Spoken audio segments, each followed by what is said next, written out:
Hello and welcome to the Turn 4 podcast. I am your host, Dan Maldonado. If this is your first time listening, welcome. If you're a regular listener, welcome back. This podcast comes from a fan's perspective on IndyCar and other forms of motorsport. Before we get started, let me introduce you to my co-host, Tim Reiner. Hey, Timmy. Hello, Dan. How are you?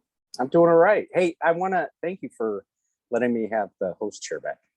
I'm more than happy to give you the host chair back. So I'm excited that you are back hosting today's show, and I'm sure all of our listeners are as well. So it should be a great show. Oh, I don't know about that. And then for those that watch us on the YouTube, obviously I'm not in my regular environment. We're still camping, celebrating America's birthday, and so I am in our camper with two sleeping dogs, and my bride is making herself just hanging out outside, actually reading, I think, the book. Yeah. So Awesome. there. But so you're on the west side of the state, right, Dan? I am. I'm in beautiful West Michigan, which I love being out here. This is our favorite campground. Got to spend some time with some family and some friends, Bill and Jill from Shelby, who we adore. So we've had a chance to do that. So it's been really fun. And for the listeners, Bill and Jill were with us when we went to the Indy 500, and you guys camped. We all camped, but I was camping in a cabin because I'm the only one that doesn't own a camper. So right, that's right. All these other guys own a camper, and that's what they're doing. Yeah. So good. That's right. Good to see you're still on vacation, enjoying your time. I am enjoying my time. I'll be ready to go home tomorrow, though. So, all right. Hey, before we get started, I have to put this out there. Tim, did you know that the IMS Radio Network is available on podcasts? I had no idea. So is it live too on podcasts, or do they just post it afterwards, or don't you know? I don't know, but I listened to Mid-Ohio after the fact through Apple Podcasts on the IMS Radio Network, and it was what sounded to me like the regular radio broadcast, just like, oh wow, yeah, just available. Is this while you're pedaling your bike? Is that what you're doing? Yes, you were riding. You were multitasking. Yeah, I was. It was, and for those of you out there who think that's incredibly dangerous, it can be. But I was on a closed trail, a rail trail out here in Michigan, so I wasn't on live streets or in a lot of traffic, and I'm still very aware of my surroundings. But you're still using headphones, or did you use like a buckshot or like a speaker? No, I used my AirPod Pros. All right. They have the transparency mode, which I can turn on, so I can still hear things around me. Oh, interesting. So did you actually watch it, or did you just listen to the race? I did. So I listened to it, and then I watched it, which was interesting. I don't want to derail the flow of the show here, but it was interesting, particularly it's our show. We do what we want. when we get to the Andretti section, the perspective between a dear friend of Mr. Alexander Rossi and someone who is just commentary, providing commentary on the race. Okay. Take out of that what you will, but they're two very different opinions. Wow. As you would wait. Yep. Yeah, for sure. Yeah. Hey, so also because the holiday weekend, I made it a priority to watch IndyCar because we're an IndyCar Forward show. We do love our IMSA coverage and talking IMSA, and we certainly like to do Formula One as well, but I did not get a chance to see either one of those races. I do, however, know who won the Formula One race at Silverstone. Couldn't be more excited for Carlos Sainz. Long time coming. I think it's 150 races for him before his first win, and just great result there for him. Good result for Ferrari. I know that there's some controversy back there with a blown strategy on Charles Leclerc, but strategy seems to be also a bit of a problem for Ferrari, who have not found themselves at the front of the grid over the last many years. So that could be part of that as well. But take nothing away from Carlos, certainly one of the nicest guys in the paddock, he seems. Also in the very unscripted yet dramatic Drive to Survive, he also seems like a really nice guy there too. So thrilled to see that. Yeah, I didn't get to see F1 or IMSA. I watched sort of the recap of F1, And on the whole strategy part of it, it just seemed that they decided to pit Sainz and didn't pit Leclerc. But when you have one pit box, what do you do in a yellow flag situation? The other car's got to wait for the other one. They were 1-2, whatever the situation was. That was difficult. So yeah, I didn't get to watch it either, and I wasn't camping, but we had family and friends over the weekend, so it was really busy with a lot of activities between boating, concerts, riding bikes. Right, we're training for a Make-A-Wish ride that's coming up at the end of the month, so I was trying to get out and do some of that because I really need to. So I just didn't have time, and when you have people in from out of town, they sort of take precedent over the racing. So that's kind of what took place. But I did get a chance, of course, to watch the IndyCar race, which I did a couple days later. Nice. Well, good. Yeah. I do have just a couple of observations, just things on the F1 race that I was able to piece together through other podcasts and media that was available to us. So obviously, Carlos Sainz first win, mentioned that. Perez continues to perform at extremely high level, right? He does sit 34 points adrift of his teammate. And it's a Red Bull 1-2. He finished second in this race. So great result for him there. Hamilton and Mercedes are pulling it together as predicted. They were not going to be down long, and Hamilton was not going to be down long. So Ferrari needs to get their act together in a number of different directions. Red Bull certainly has their act together. So, be prepared for that silver car to keep coming through. It's interesting, though. I will say this, that I did see one article today that kind of suggested that, Mercedes is back and they got all their problems behind them. I don't know necessarily if that's the case. They perform extremely well here, but it's a very neat circuit. Neat meaning not a lot of bumps, and it's ideal for Mercedes situation. So I guess we'll see next week in Austria how if Mercedes is able to continue that on. But Fernando Alonso, Fast Freddy, and Alpine are showing promise. It wouldn't surprise me to see them sneak in a win somewhere this season. And then, I don't know what happened to Verstappen. Like I said, I didn't watch the race, but what happened to him? Do you know? It seemed like there was a lot of bumping and banging, and there was some contact between him and another driver. And I think at the end of the day, he pulled up a piece of carbon from somebody else that was stuck in his car. So I think it was just with that, it had to be a hindrance on his aero. And so once his aero was gone, he sort of fell back. And then there was also an issue where they talked about his tires possibly going down. So I think he made a pit stop at one point that and had to come back out. So I think it was a combination of a couple things that sort of made him render to the back of the field a little further down than what you're normally seeing him doing. Right. So he can afford, to drop some points there. Ferrari cannot with Charles Leclerc, and they just weren't able to capitalize on that. Speaking of points, Mick Schumacher, congratulations, first points in Formula One, his second season. Good for him. 8th place finish. Also, a double points for Haas Formula One. Kevin Magnussen finishing 10th, so a double points finish there. And Mick almost got around. Verstappen there on the final lap because Verstappen was struggling, and it was pretty close. So yeah, congrats to Mick on getting his first points. Yeah. And before we move on, obviously we saw a lot. I'm sure you did as well on Twitter. The rookie Zhou at Alfa Romeo had a horrific accident at the start of that race. Thankfully, he's okay. Albon had some issues there too. Thankfully, he's okay.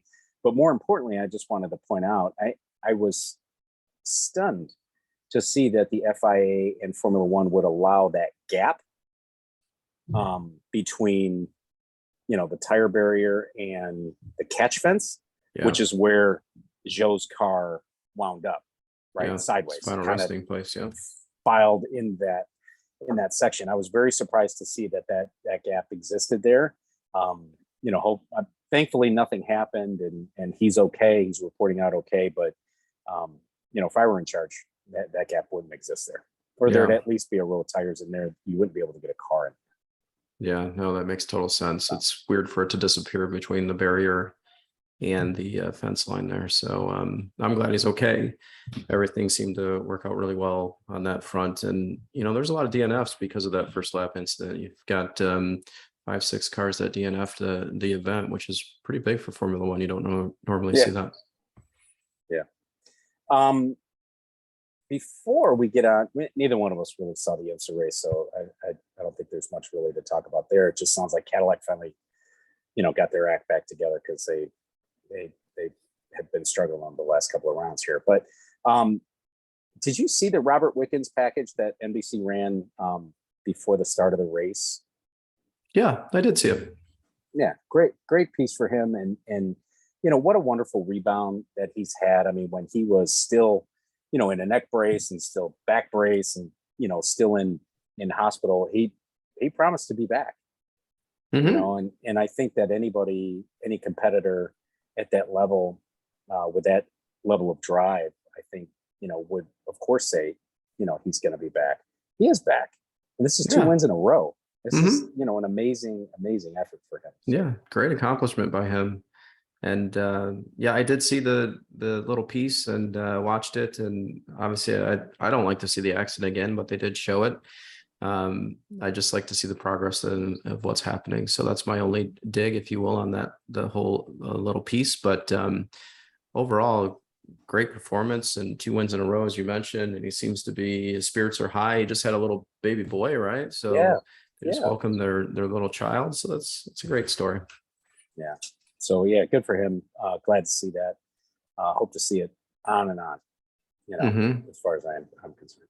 And there was discussion about, could you put the same setup in an IndyCar for Robert Wickens to drive? And the commentary that I heard on that was, no, probably not, just because there's not enough room in the cockpits of the IndyCars to put all the hand controls that are needed in order for him to drive an IndyCar. So who knows? We'll see if that ever happens. I'd love to see him back in an IndyCar. He's always a really good driver, and it just proves that he can drive even, what he's driving today with his hands and not even with his feet. So congrats.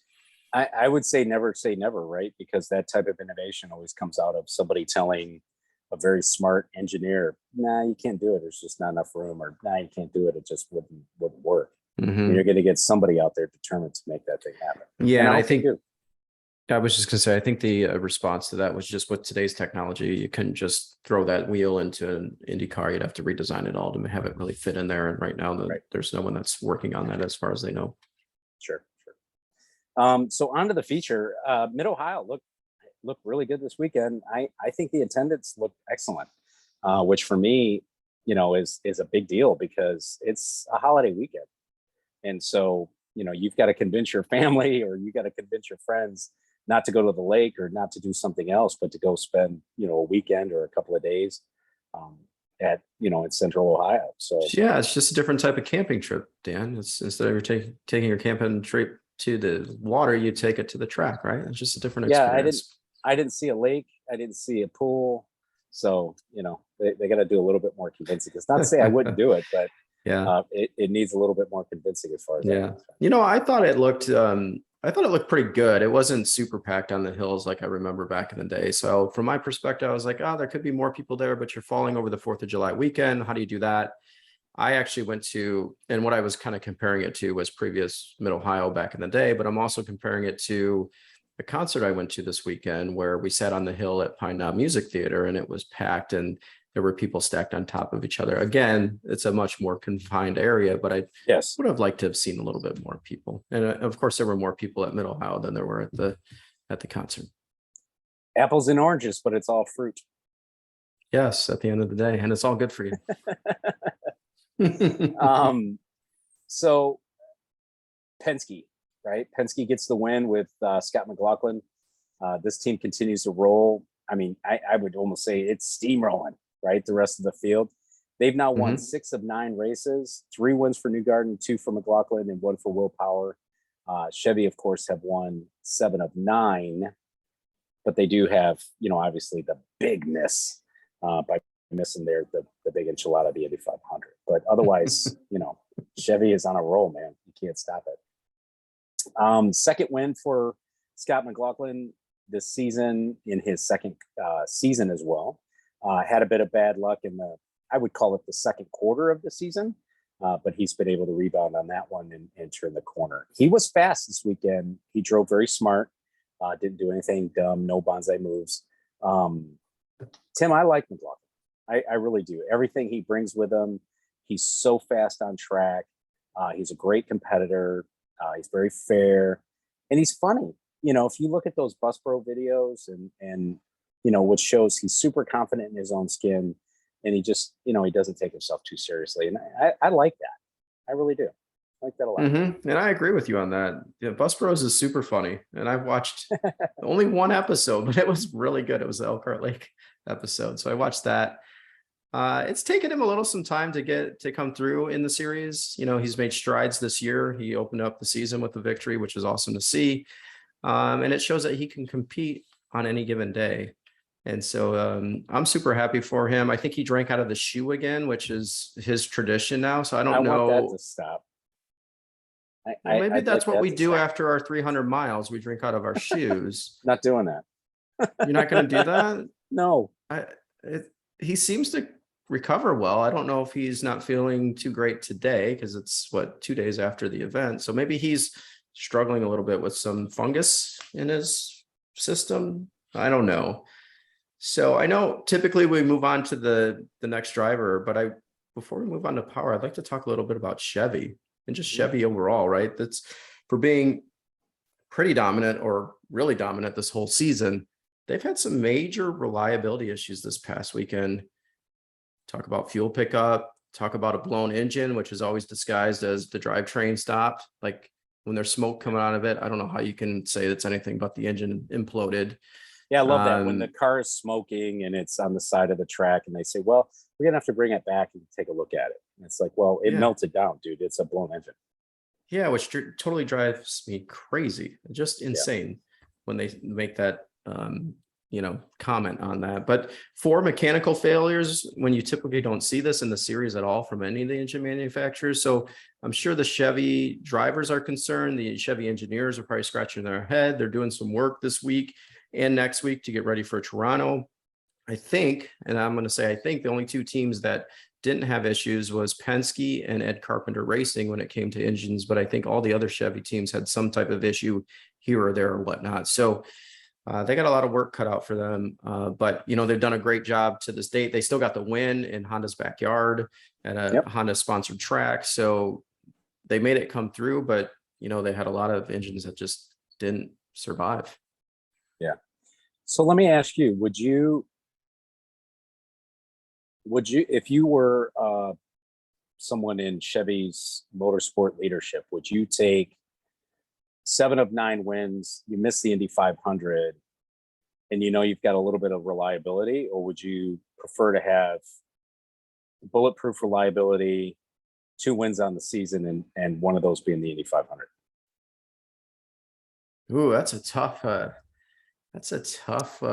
to look at. I think every manufacturer is in the series to win the Indy 500, and that's almost the sole reason. And I know that's kind of being a little short-sighted on it. So I think you take Indy and you take 2 more wins, not just 1 more win, and you call it good. So I guess what you're saying, do you want to be Honda or do you want to be Chevy at this point in the season is what you really asked. And at the end of the day, I think having said that I would want the Indy 500, I would go the other way. So I just talked myself out of my initial thought. That's okay. What do you think on that? Is that? I'd be Chevy. I would take the reliability and stretching the envelope a little bit in the waning, seasons of this engine platform. I would take the reliability. I would, win 7 out of 9 Sundays if I could. Yeah, it's kind of a bummer to miss out on Indy 500, and that's the one that gets you the most notoriety. But if they continue, and that's their biggest activation. That's their biggest activation. We look at pace cars, pace trucks, all the drivers in the Chevy vehicles. Like that's we all know it's the premier event. Yeah. So I don't know. I think you would get different opinions from different folks within the General Motors organization on that. Yeah. Hey. Good call out though. I appreciate you doing that. Yeah. So Will Power finished third. I think this year begins the final chapters on Will Power's already amazing IndyCar career. He mentioned in the post race that Barber, Detroit, and Mid Ohio are races that make a championship, and he's not wrong. This weekend at Mid Ohio, he started 21st. He spun, went to the back of the field, where he restarted last, drove his way through the field. And here's the deal, Tim. This is, without a doubt, one of the most competitive and fullest IndyCar fields that we've seen in decades. Yep. And for Will Power to be able to make his way through there was some attrition, there were some other things that went through there. But for Will to be able to just knife his way through that was just amazing, to finish third. If he hadn't had the penalty in qualifying, and if he would have been able to start up front, who knows what he would have had for Scott McLaughlin if he would have just been able to go through Scott and, win his second race of the season. Who knows? Mm-hmm. So, and for him to finish where he finished, everything had to go right after he spun, right? So he had to be patient, but he had to be aggressive at the same time, not make any crazy errors. He had to have the yellows fall at the right time too, based on his pit stop strategy. And then he was very aggressive on the restarts and passing 2 cars at one time. So you got to look at, he put the whole package together after the first or second lap spin, whatever it was very early in the race. And everything has to go your way, your pit stop strategy. And it worked out. And he's got to have the drive of the day out of anybody that was on track, in my opinion. Others had good drives and they did some sensible things that kept him in the position that they were at. You had others that moved up through the field, but he was amazing. Yeah, he was. Joseph Newgarden finishes 7th. Clean race, not quite the valley that we've seen out of Joseph, where we get all these peaks and valleys out of him this year. He has 3 wins, but sits 3rd in the championship. Too much inconsistency. So 7th place isn't too bad versus what we've seen, in other parts of this season. Yeah, and I don't know if he's sort of watched what Power's been doing this year and said, you know what, I'm going to take what I can get. And so this is what I can get out of the car this weekend, and we'll move on to Toronto and go from there.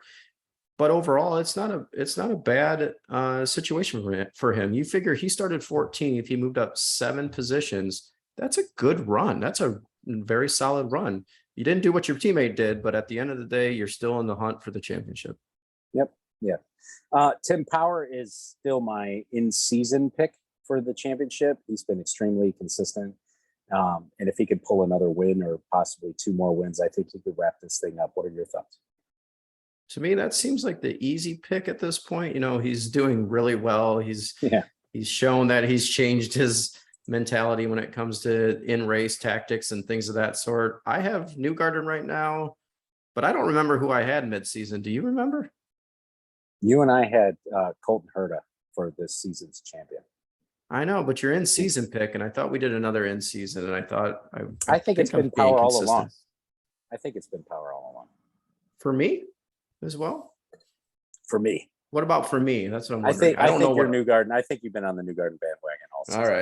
All right. Well, he looks good, and he had a clean race and moved up 7 positions. So I like Newgarden going into Toronto as well. Moving on to Ganassi, this team to me has nothing at all to be ashamed of as far as finishes this season. Obviously they're the benchmark Honda team, and have been for a while. Not to mention, of course, the 5-car assault they put on at the Indianapolis Motor Speedway.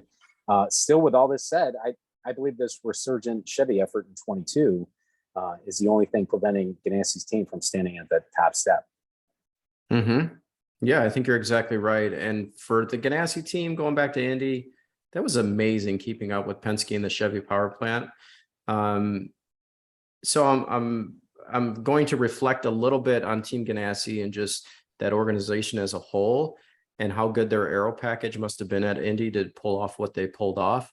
They've been playing second fiddle all season when it comes to every other course, when it comes to the Chevy power plants, and more specifically Team Penske. I know Aero has the 1 win, but you got to give that team kudos for how they operate, how they go to business. They had that one weekend where they had the issues with drivers banging against each other. That seems to be cleared up. and they're just moving Yeah. forward and having great consistent runs. And even their aero package at Indy kind of reminds me of, the NASCAR teams that have a great restrictor plate aero package, right? So Yeah. they have something that's going on there, and they're, to your point, there's nothing to be ashamed of for this weekend. Nothing at all. Second place for Alex Palou. We might be looking at the new Iceman, right? Or the second coming of the Iceman. He's such a nice young man. I got to stop calling him a kid. He's such a nice young man, but he's an assassin behind the wheel. So good, and has really learned from this organization. Very successful organization, and certainly from his 6-time champion teammate Dixon, on how to maximize every opportunity. And he shows that, I think, week in and week out. He had kind of a brain fade there at Road America, but he's right back onto his regular ways here with his second place at Road America or Ohio. Sorry. Yeah, totally. He his maturity level is just beyond his years, which is what I've really sort of witnessed last year, and it's continued this year when I was like, he's gonna have a big drop off, and he hasn't had that. And he had plenty of opportunities to dive under Scott, around Scott, or into Scott McLaughlin, and he didn't do it. He took what he could get, and was able to really just take that second position and be happy with it. He's in a good spot in the points. He's fourth, I believe. So yeah, he is the next Iceman. As cool as he can be, he's going to be a force to be reckoned with the rest of the season and the future years that he's in IndyCar. He's really good. Dixon fifth, good finish for the original Iceman. I feel like there's a small scent of frustration though with Scott Dixon, not just because he's lacking a win since Texas 2021, which was in the spring last year, so it's been well over a year now, but because there seems to be a lot of interest in his future plans. Also known as, Scott, how much longer are you gonna drive? When are you gonna retire? And earlier in the week, it was reported that he wants to race at least 5 more years. That seems like a long time for a 41-year-old. Can he? Probably. Likely? No. And I don't think Chip will be taking him out of the car like Michael did with Ryan Hunter-Reay. I believe Dixon will walk away when he knows that he's no longer the competitor that he liked to be. Yeah, and I think that's coming sooner than most people believe, including Scott Dixon himself. I just think he's at that point where you've got some new blood on that team. The new blood is performing really well, and he's used to being the number one guy. He's used to winning. You mentioned he hasn't won since Texas of last year, which is a long time ago. So he's definitely frustrated. And I listened to him in the post-race interview, and he was a little concerned or questioned. Maybe this comes back to frustration, right? I don't know, but he was concerned about when the yellow flags were actually being thrown in that race, because they were thrown at different times when it was convenient for almost everybody, and it didn't present any opportunities to somebody that already may have pitted. So I don't know if the rules are different when it comes to street course, oval, road course of when you actually throw the yellow. But when you have, for example, Kyle Kirkwood over a hump into the wall where you can't see him coming over a blind corner, I think you throw the yellow immediately. And they waited, is my understanding. He was sitting there in the car trying to get out before the yellow was thrown, and they tried to get the cars around one more time so that they could pit.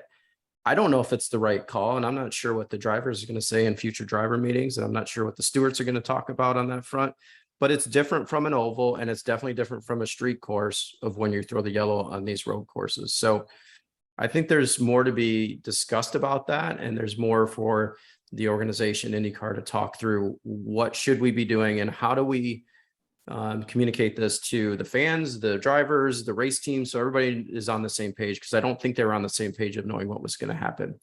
Now, to continue on this, I don't like that people get penalized because they pitted it. No, I was just saying penalized because the yellow does fly when it flies. I don't know how you keep the pit lane open. I don't know all the details on that, but I think if you put a group of people together, I'm going to call it a focus group now. If you put a focus group together and you kind of walk through some of this stuff, owners, drivers, stewards, and the fan base, you and I, and we'll figure it all out. Yeah, something odd there. I know we're going to talk about it here when we get to Foyt, but I don't know why Kirk would abandon the car at that section. The car was not damaged. He did go off. He said in one interview that the car bottomed. So I almost feel like maybe IndyCar held the yellow because they were trying to figure out why is he getting, like, is he going to go? Is he, because the car wasn't damaged. He didn't hit the tire barrier. He didn't hit the wall. He didn't do any of that. And then he was getting out of the car. So it was almost, he hit the wall. There was a thud. You didn't see it on camera. No, but the car didn't look damaged, but if it bottoms out in the corner, maybe one of the shocks broke or something broke in it. It going into the corner and it failed. But he only said that the car bottomed once. He said it in the IMS interview, but not on the NBC interview. So it's like, I love conspiracy theories, as you know. But I think there was one other time they waited on the yellow too. There was twice that they waited on the yellow for people to pit. So it seemed like and even Dixon mentioned in the post interview are we treating this like IMSA? Like IMSA waits a little bit so people can pit and this and that. Yeah, they do. Scott.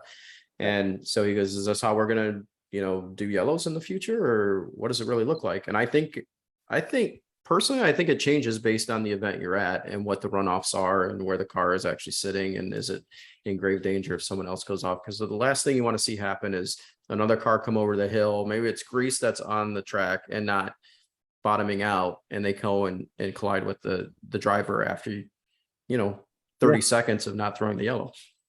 Yeah, I agree. Something has to be done. Yep. Ericsson finishes sixth. Smart race for Ericsson, and a new livery, Tim. Right, with this Ridgeline lubricant sponsored car. 3 green cars on the grid. When there was a time in auto racing that green cars were bad luck. So is the curse over? See that? I suspect it is. Especially if somebody's willing to write a check, that curse goes over very quickly. Marcus is solid. He's still in the championship lead by virtue of his Indy 500 win and the double points. Your thoughts? Mm-hmm. Yeah, you think he can hold that lead? You and I are betting against him, and that just doesn't seem right for a guy that's really performing well. I know it's not as glamorous as some of the others with his results and things of that sort. He won Indy, so he basically won 2 races and got double points, which put him in the lead, but he's been holding on since then. And I know he fell out and went back in, but we're betting against him. But what do you think? He won Indy, and I don't have the finishes in front of me, and you probably could pull it much quicker than I can. But he won Indy when, let's just call it, Team Penske had the worst race collectively that they could possibly have had. So he's still riding on that win at Indy and the fact that Penske fell apart at the Speedway and gave away so many points there. And I think that that's where that is. If they would have had just a mediocre finish, 10 through 15, let's say, as a team, I don't know that Marcus would be in that position. Yeah, I don't think he would either, but he's shown that he can really drive and he can do his thing. And so meaning I think Penske, Pelot, Arrow McLaren, I think are going to be stronger through the balance of this season. Than Marcus will be solid, but I think they'll be stronger through the balance of the season, and that's where they're just going to continue to chip away bigger chunks out of his lead than what he'll be able to bank points wise. Yeah, and if you kind of look at his results when it comes to after Indy, he was obviously first at Indy, 7th in Detroit, 2nd in Road America, and then 6th this weekend. So, and he had a 4th at the IMS Speedway, the road track, and then in Texas he was 3rd, but otherwise he had some not so great finishes. So, right, who knows? We'll see. Be interesting. That's why we run them all, right? Yep. Ed Carpenter Racing, really nice move up the grid for Ed Carpenter Racing this weekend. Renus VK finishes 4th.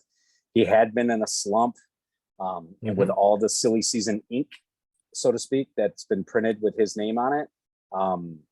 I don't think he had a season worthy of all that discussion, or where his name was being, you know, floated as a possible move for him.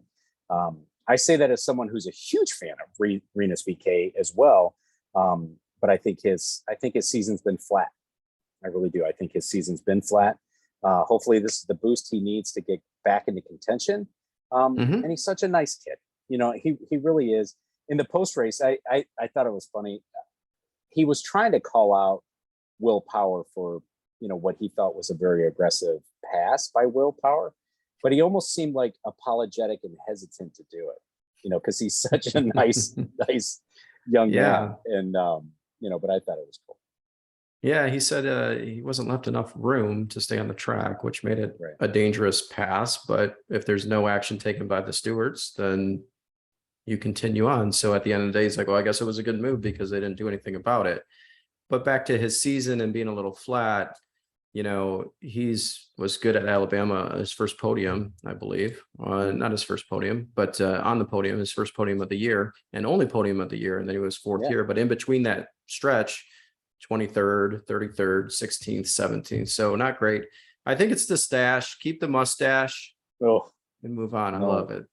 So I think in honor of Rinus for finishing fourth, our next show, we both have mustaches only. I already have a mustache.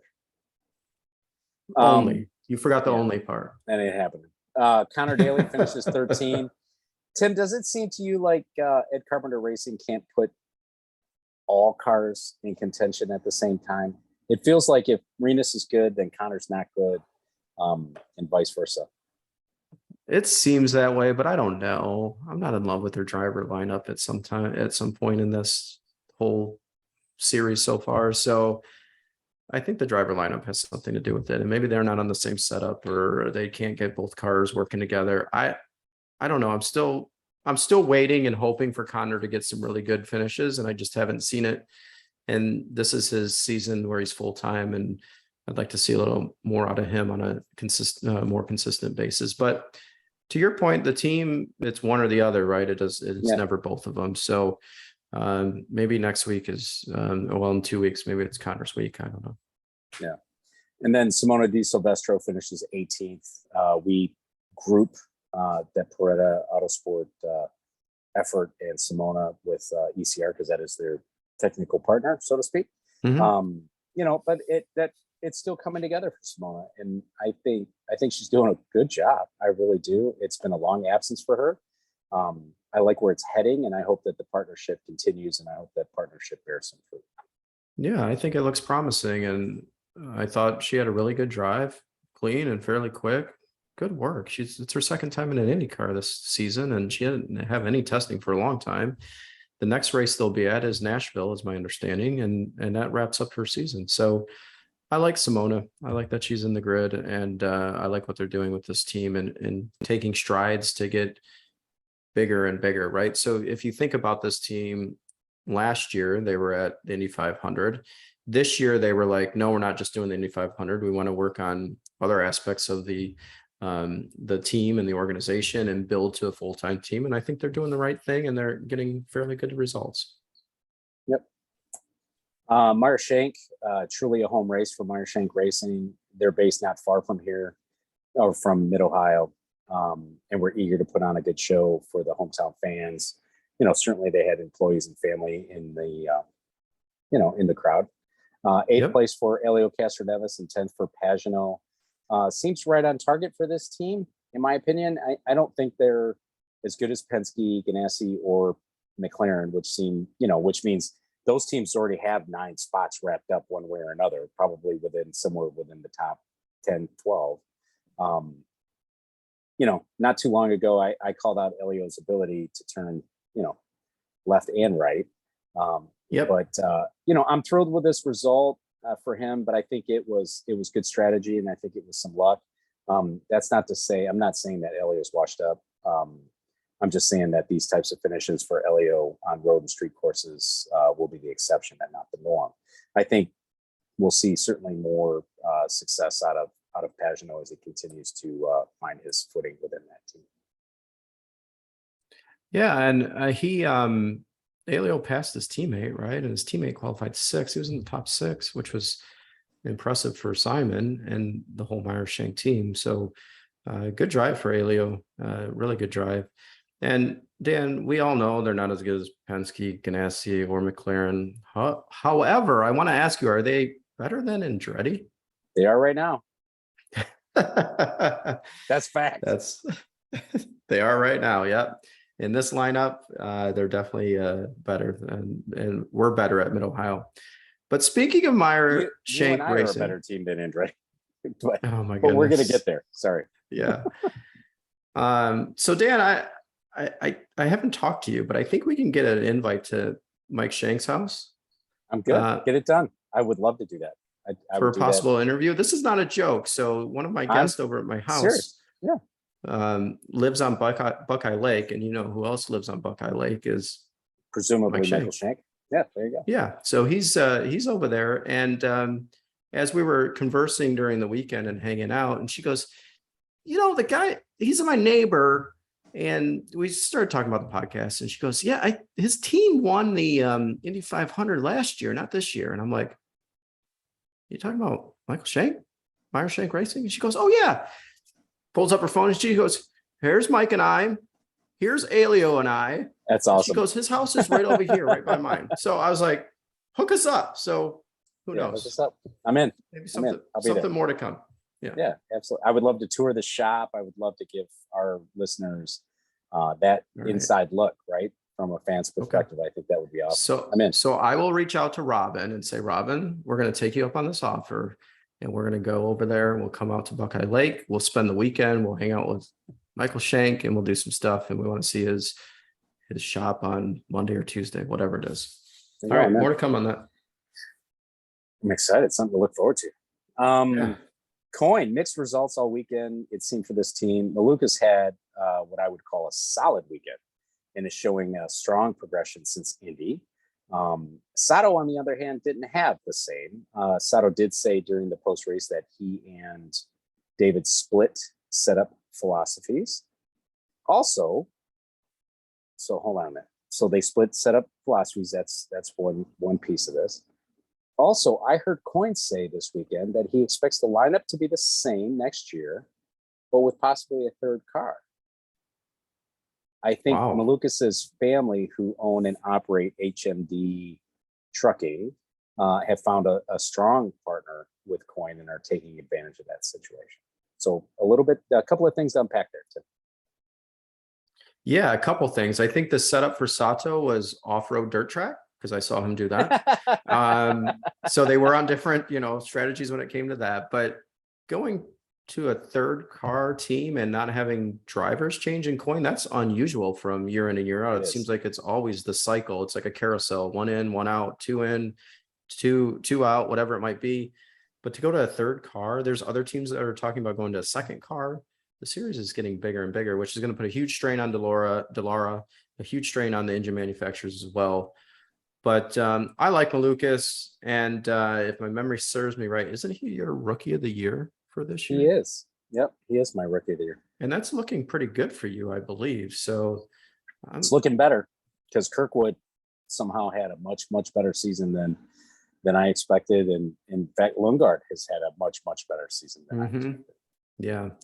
No, hopefully they expand the Coin team, and Malukas stays, Sato stays. Sato brings funding. Malukas obviously brings funding based on what I'm hearing and reading. So if they're going to bring another car, that'd be great. And is your suspicion that HMD is going to sponsor another car and bring another driver in? Is that what you're thinking, or maybe? Okay. Yeah, maybe. My drive last week, when I drove, all over Chicago for 2 days, and then from Chicago to Columbus, I saw a lot of HMD trucks on the road. And, I'm sensitive to it because we do this. So I probably notice it more than what other people do. But, if HMD wants to, continue to support IndyCar, we're all for it. So Malukas was 9th, and Sato was 14th at the end of the day.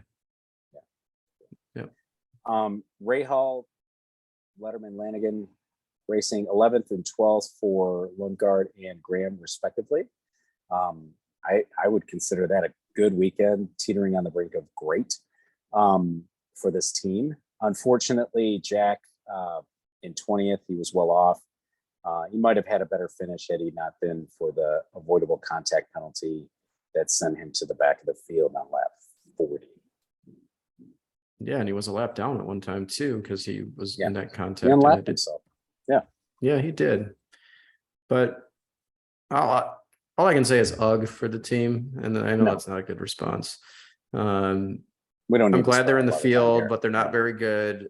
The team is just not good. I don't know what the deal is. You drove through the field. That's what we talk about every week with them. Qualifying sucks. You drove through the field. Pretty good results for you guys. Yeah, I saw something. I want to talk about them when they're in the top 5. Yeah, I want to see them in the top 5 today that talked about, Ray Hall, Graham, I think specifically, and his ability to, put on good races and good strategy in races in a 20 car field versus a 27 car field. Those are two very different perspectives. And I think that's what's showing here. And if you get two more teams on the grid next year for 29 full-time cars, if this team doesn't have it together next year, it's only going to get harder for them. Yeah. And then I think I heard this right. I thought I heard Townsend Bell during the broadcast refer to them as like a low budget team. And I was scratching my head going, did he really say that? So which makes no sense. They're not. I can't imagine. They're a premier team. They just need to get their act together. Yeah. Because nothing about Hy-Vee's activation in IndyCar would make anybody believe they're doing it, on the skinny, bargain basement. Graham has a number of very high quality, high profile partners on his car. And, Christian Lundgaard has a number of sponsorships there too. So I don't think it's a low budget team. I think it's a low people resource team, right? That's what Graham is saying now.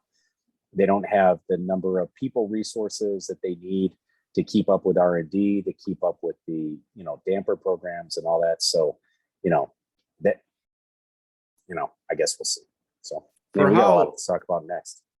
I know. I'm just saying, for how intelligent Bobby and Graham come across, like to expand to 3 teams and not have the proper resources in place is mind-boggling to me. So it's a weird situation. I don't know what the future holds for them. Yeah. That's why I don't know that I necessarily buy that. I'm not calling Graham a liar, but I feel like somebody like Bobby Rahal, Mike Lanigan is probably a little bit more measured than that, where if they decided to go with 3 cars, because we knew that Harvey was locked up early, it was the Christian Lundgaard thing that came together, later, that was a bit more of a surprise. So, for them to do that, expand to 3 cars and think they might not have enough people, I find that kind of surprising. Did somebody leave late in the program or late in the run up to the season? That we don't know. But they got to get their act together. I think they've got too much talent there. I think that they've got too many really good partners there to be trundling around like that. Yeah, and 3 owners. So speaking of get their act together, and you've got great partners to be trundling around like this, brings us to Andretti Autosport. What a mess. What a mess. Pick a word, Tim. Implosion, mutiny, dysfunction. Take your pick. All of the above. Yeah, all of the above, easily. Herta finishes 15th. This is the easy one to discuss, although Dad and Colton were not on the same decoder ring, which I think is completely bizarre. During the broadcast, Colton mentioned something about the code word, and either his dad missed it or Colton missed it, but it caused him to miss an opportunity to pit during yellow. Why do you have code words? It's not needed. I have no idea. It is not needed. I'm when not you're even supposed to take advantage of the yellow and take care of the car, and you'll be fine. The results will come. He is that good. You don't need to have code words to throw other people off. Just race the race. Don't make it overcomplicated. And pit when you're supposed to pit. It's a yellow flag. Get in, get out. You're still at the front of the field. Instead, you got to pit several laps later because you can't pit after the yellow comes out. And they gave you the opportunity. This is one of the situations you knew it was going to go yellow. You stayed out. Bad decision. Yeah, just bizarre. DeFrancesco finishes 17th. You know, rookie will rookie, but he had some bumping and banging with a teammate. I wonder which one. Alexander Rossi, 19th, bumping and banging with teammates, plural. Roman Grosjean, 21st, lap down, bumping and banging with a teammate. Can you guess which one, Tim?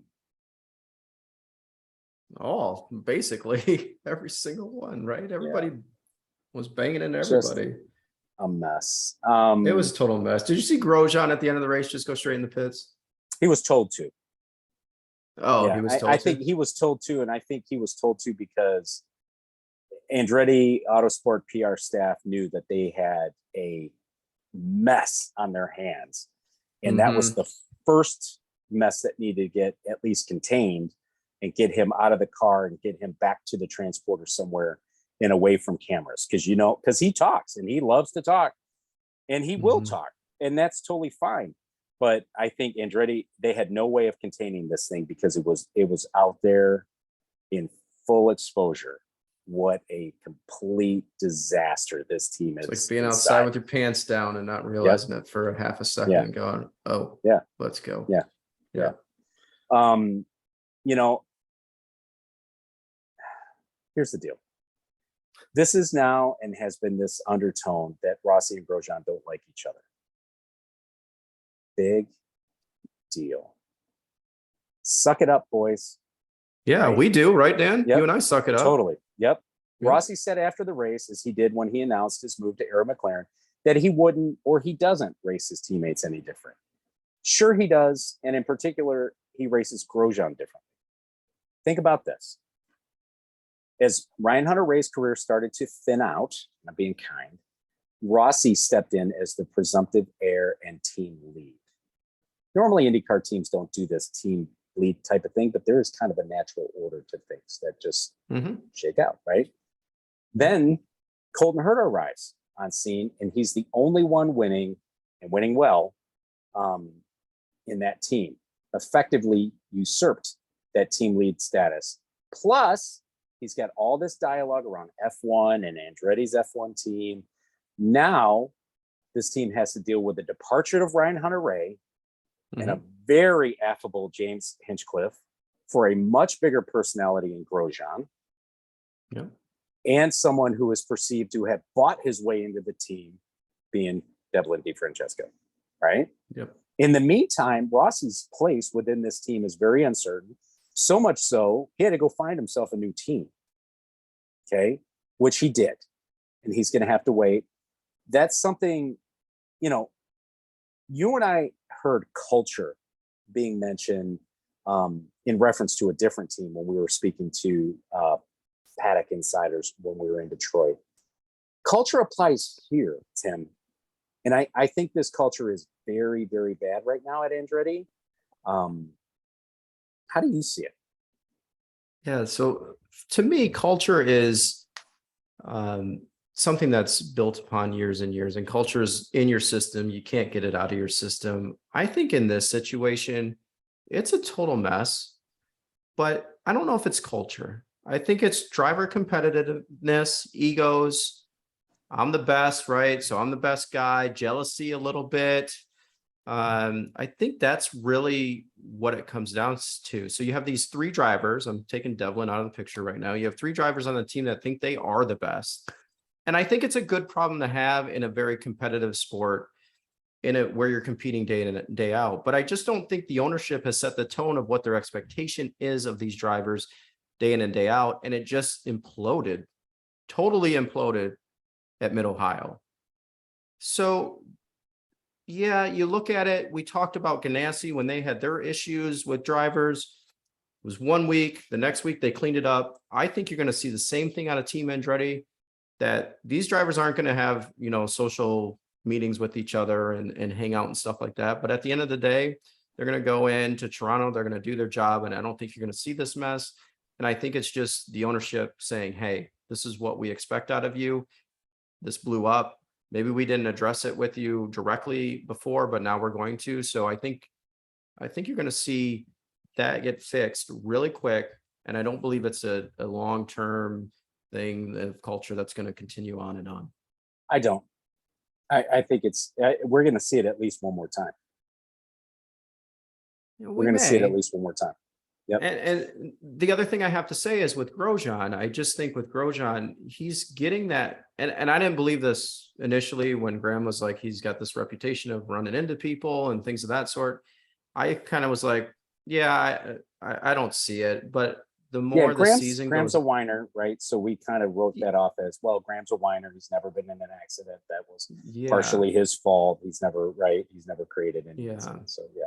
So maybe that is, but when you look at it, when you look at some of the instances that there were contact and things of that sort, I know we're talking about the team dynamics overall, but if you look at some of those specific incidences, I don't think, you're racing hard, and you probably shouldn't race your teammate that hard. And I think some of it goes to. I don't think you need to race your teammate that hard. Your teammate who's on red tires, who's already on the outside, you're on black tires, right? Let your teammate by, don't race him that hard. And then when his tires, the red tires, fall off and you're on the black, more durable tires, then you get the spot back. Yeah. I don't know why you would need to do that. What's funny is, so what I alluded to earlier was the IMS radio network, Davey Hamilton, who was a former driver, right? Or who is a former IndyCar driver. He placed it square in the lap of Alexander Rossi. Okay. When you look at, when I watched it, and I'm a Rossi fan, I'm a Grosjean fan. When I watched it on NBC, I still felt like Rossi was in the wrong there, but Hinch and Townsend didn't. But think about it, Tim, if that were you in that car and me in the booth, I'd be defending you on the air as well. Yeah. No, I agree. Rossi needs to give that position up. You've got Grosjean coming around the outside in turn 2. You hit him once. I think the second contact was incidental. He lost control of the wheel and hit him, and that put Grosjean in the wall. But yeah, it's Rossi's. His role should have been, hey, let him go. He's quicker. And Grosjean spent a long time in Formula One, much, much longer than Alexander Rossi did, where he comes from a culture of your teammate is faster, let him by. Your teammate is faster, let him by. We see that all the time in Formula One. Yeah. Right? Totally. And so what Grosjean needs to understand is, it doesn't work that way here, dude. Right? You may be faster. Michael's never getting on the radio to tell Rossi to move over, I don't think. Yep. Which means you need to pick your spot and not assume that your teammate's just going to let you through, especially when it's Alexander Rossi, who's leaving and you have no relationship with. If you and I were teammates and I were on red tires, or you were on red tires and I was on black, and you were on my outside, I would do everything I could to stay out of your way. And it would tick me off to no end too, right? And I love you. I love you like a brother, okay? But it would get under my skin to no end, but I would still allow it to happen because I would think to myself, I'm going to get them back when these tires start to sort themselves out. Exactly. Right? So after the race, Nathan Brown of the Indianapolis Star reported a very heated Michael Andretti in search of Alexander Rossi. That goes without saying, that Michael would have wound up at the conclusion of this race fired up, right? I think that's a pretty loose term. And Nathan reported an animated conversation between Rossi's dad, who I believe acts as his manager, and Michael Andretti. In fact, Nathan had a video of that conversation that Andretti PR strongly requested Nathan delete. There are sponsors and partners to consider here. Whatever it is that needs to be done, it needs to be done now. There's 8 races left in this season, multiple seasons left in Grosjean's contract. And frankly, I think it should get better with Rossi leaving, if you want to know the truth. I don't think this is the end of it. I think you feel a little stronger that Michael will be able to rein it in. I don't. I really don't. And I do think it's partially culture. Yeah.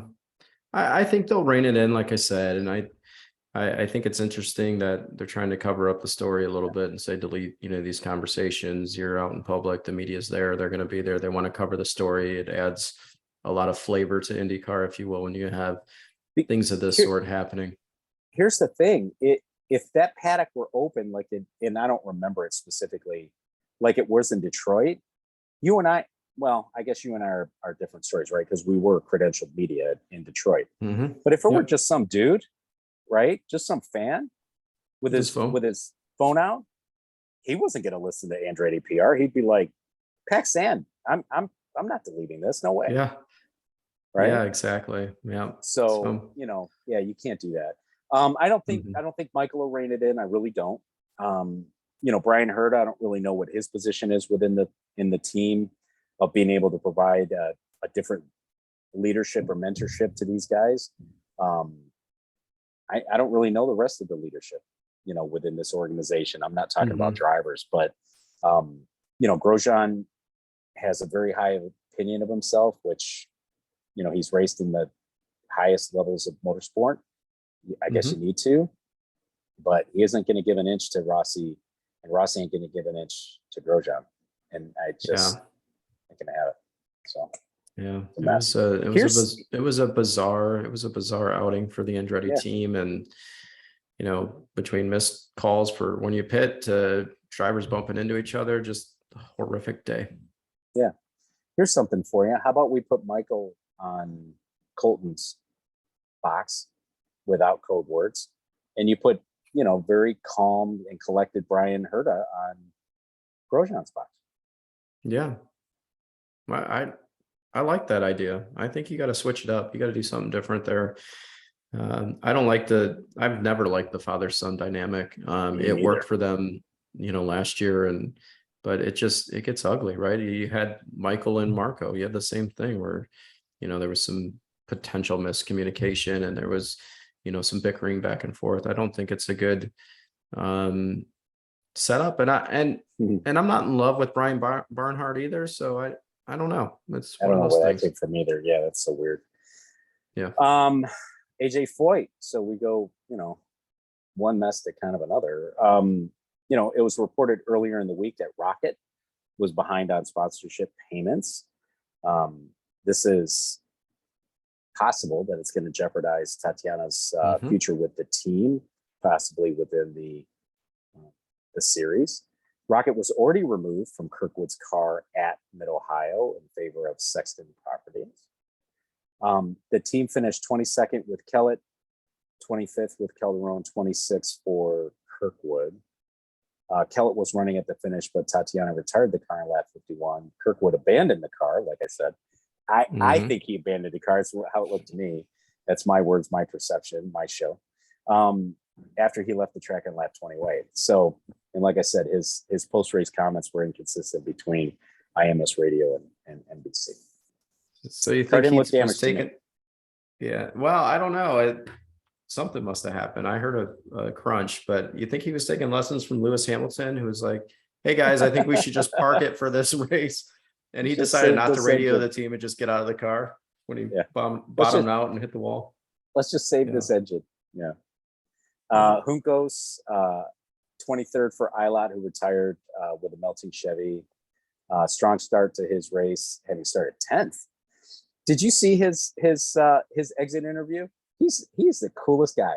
He is just a cool, calm guy. Just a cool cat. And when I saw him, I was like, "Oh, you need to pull your uniform back on, zip it up so we can see your sponsors and all." You know how they do that. Yeah. He was just super cool and casual. That collar thing that they. I don't know how many times they snapped that Velcro it, unvelcro it, Velcro it, unvelcro it during the interview. I was like, "Oh my gosh." It's just habit, right? It's one of those things. Yep. Arrow McLaren, not sure it could be any worse for this team. The only team at this point with a Chevy engine capable of taking it to Penske, and not to be at Mid-Ohio. 24th for O'Ward, who seemed to be suffering with engine or engine electronics. 27th for Rosenquist, whose Chevy gave up pretty much at the start. Lap 8, actually. Tim, as far as the championship is concerned, Marcus Ericsson, as we mentioned, continues to lead, 321 points. Will Power is 20 points behind Newgarden 34 points behind, but very, very snuggy with Alex Palou in fourth place, who's only 35 points behind, or 1 point behind Newgarden, which, again, he's got 3 wins on the season, so he's got to get his consistency. He, being Newgarden's, got to get his consistency back in order. Award is 65 points behind it. I just can't believe this huge drop from fourth place to fifth. Dixon is 67 behind, and McLaughlin is 69 points behind, seventh place in the championship, 2 wins. I wouldn't normally string out, past fourth or fifth, but, with the big names in, fifth through seventh, I thought it warranted it. Tim, is the championship out of reach for Award, Dixon, and McLaughlin? Not at all. I don't think so. You look at it, and if you want to look at second place, which is 20 points behind Ericsson, and you look at these others that are out there, that only puts you 45 points back from the guy you potentially could be chasing. So no, I think these guys still have a shot. I said last year Newgarden had a shot when he was pretty far out, and he came and finished second. So I think there's still opportunity. You're going to have to put together a pretty good string of races and be consistent and finish well. Otherwise, you're going to, if you have another DNF, then yeah, you're going to be out of it. But I think they have the opportunity for sure.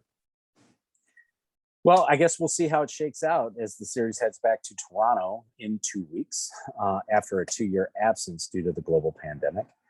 I like Toronto. I like the racing at Toronto. I always have. Back to a street course where anything can happen. I certainly expect Penske to continue this run. I expect Herta to be strong here, as well as Arrow McLaren. But what I'm most anxious to see is Andretti. Any visible changes, or do they all get chewed out by Michael Andretti and told to clean up their acts? And do they clean up their acts? I am betting not, but I do a podcast and I like to talk about this, so I'm betting not. Maybe I'm not betting not. Maybe I'm just hoping that. Yeah, no, I'm betting they do. I think they're going to have to. Just for your reputation and everything else, you got to go out there and be cordial with your teammates, even if you don't like them. And even if you're leaving the team, you don't want to leave a team on a bad note. You don't want to burn bridges. And if more of this happens, what happens to that seat for the rest of the season? Does he stay in it? I don't know.